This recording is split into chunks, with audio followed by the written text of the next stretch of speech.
Welcome to homestead gardening in the Texas Gulf Coast. I'm Kristen Howard, and today I'm going to share with you how I prune stone fruit trees.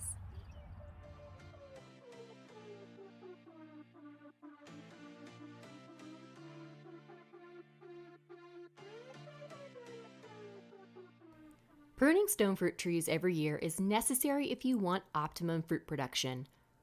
Pruning can encourage larger fruit to form, reduce pest and disease by increasing airflow and light to the center of the tree, and help form a stronger trunk and stronger branches by focusing the tree's energy. Pruning also stimulates new growth, and this new growth is necessary for a good crop the following year.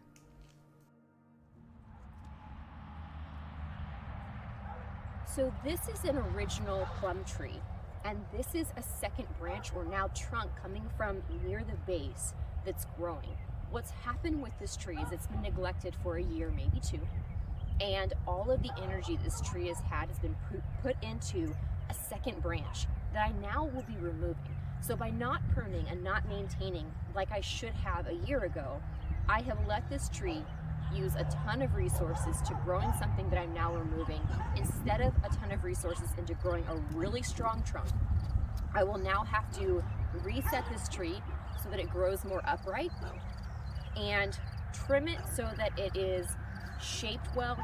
I will also have to remove all of the fruit from this year because this thinly portion that's remaining isn't strong enough to support a ton of fruit. So I've lost a couple of years of fruit production because I did not maintain this tree correctly. Okay, so because this branch is so close to the tree, loppers aren't going to be a great option. I don't want to cut so that I'm parallel with the trunk of the tree that I'm trying to keep. I want to cut at a 90-degree angle to the actual branch I'm removing. So it would be easier to go ahead and remove this top section first. And then I can work, I'm gonna have to cut back into the tree because I don't have the room to work. But you can make 1 to 3 cuts on these branches, and in this case we're gonna make 2. I'm gonna cut a little bit in, and then I cannot get this saw on the other side, so we'll try. And I'm trying not to push too hard because this saw is brand new, which means it's actually cutting through really, really easily.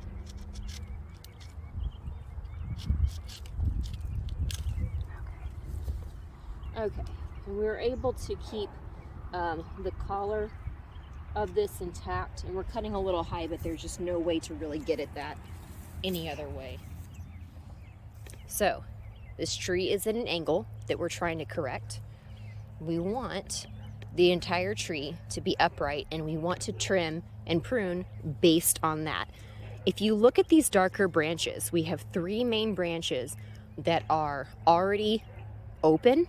We don't have any main branches coming upright, which means we're not pruning upright branches. We're going to prune interior branching, and that would include this branch here. I've completed the first step of pruning this young stone fruit tree by removing the competing lower branch along the main trunk. Now I am removing any interior branches or vertical branches and making sure all of my main branches from the trunk are at a 45 to 60 degree angle and can easily arc downwards without crossing other main branches. Additional pruning along the trunk removed small lower branches that cannot support fruit and will eventually cross the main branches I plan to keep. Because this small tree cannot support fruit this year, I am also trimming the ends of the branches I keep to stimulate new growth for a better crop next year. In addition to the hard pruning that we've done on this tree, I've also pruned every limb just above the outward facing bud.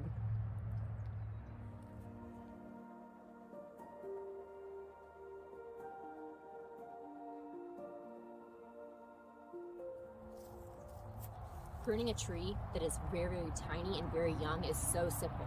Usually it comes from the nursery already mostly shaped, and all you have to do is maintain it. However, what do you do with an old growth stone fruit tree like this one? Maybe you've moved onto a property with a really gnarly looking tree like this. Well, first of all, you have to decide if you have multiple trunks, and we do here, we have 3. Now you have to decide which ones to keep. I'm seeing 2 trunks that are really connected, not one that seems to be branching from the other. So we're going to keep 2 and remove this outer third that's smaller and has actually worked itself up into the interior of the canopy and is mostly upright to begin with, which is a no-no. We're going to remove any of the upright growth, any of the interior growth, any of the cross-cutting branches, and it is going to be a ton of work to do, but it's going to be a great investment of time in the long run. I'm mimicking the pruning technique from the younger stone fruit tree, starting out by removing the troublesome extra lower branch that's also blocking the interior of the tree. I'm removing interior branches and upright branches next. Then I'm evaluating outer branches at a 45 to 60 degree angle to make sure I do not have crossing branches when the heavy fruit weighs each branch down. Then I'm cleaning up each branch and removing tiny branches that will eventually cross other branches or grow into the interior of the tree. The ends of each remaining branch are cut as well.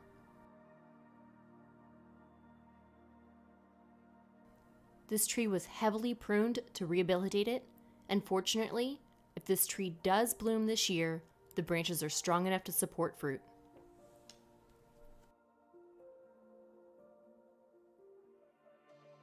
Thanks so much for learning with me. Don't forget to like this video and subscribe to my channel so you can join me in the garden each week as I introduce you to new ideas and interesting plant selections just for you. Whoa.